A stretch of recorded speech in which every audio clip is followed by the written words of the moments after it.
Son histoire est loin d'être banale. En 1974, Mazarine Pinot voit le jour à Avignon.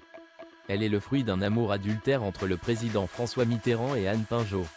Ce n'est qu'à l'âge de 19 ans que son existence est mise en lumière. Un fait qui la marquera toute sa vie. Jusqu'à l'âge de ses 19 ans, l'existence de Mazarine Pinjot était un secret bien gardé. C'est en une de Paris Match en 1994 que les Français feront sa connaissance.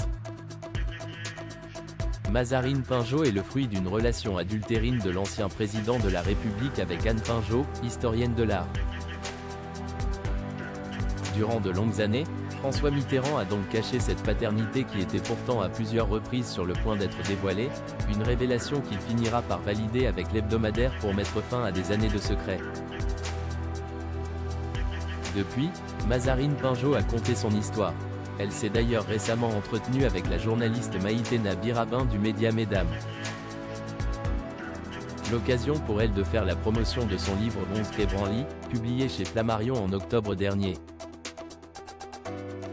Dans cet ouvrage, elle raconte son quotidien, de ses 9 à 16 ans, dans un appartement de fonction vide, consciente qu'on ne devait pas deviner sa présence, comme le raconte la maison d'édition.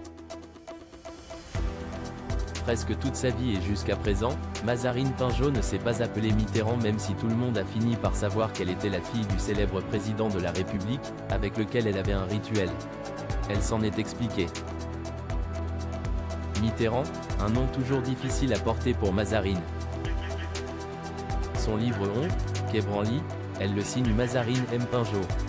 Une manière discrète de faire entrer son identité dans l'esprit de ceux qui la lisent mais qui n'a pas été très évidente.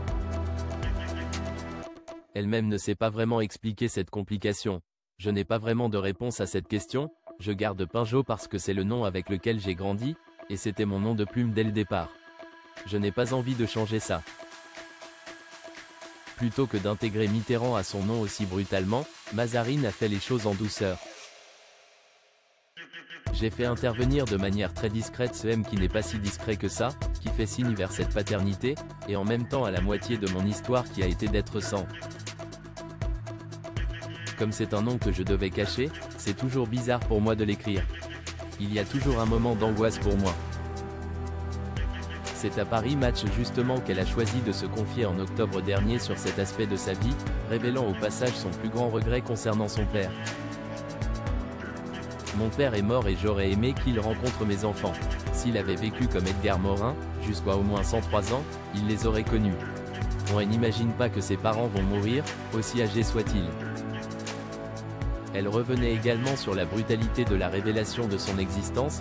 J'avais passé toute ma vie à être invisible et tout à coup j'étais affiché partout dans Paris, on me montrait du doigt, je n'étais plus un être humain mais un objet de curiosité.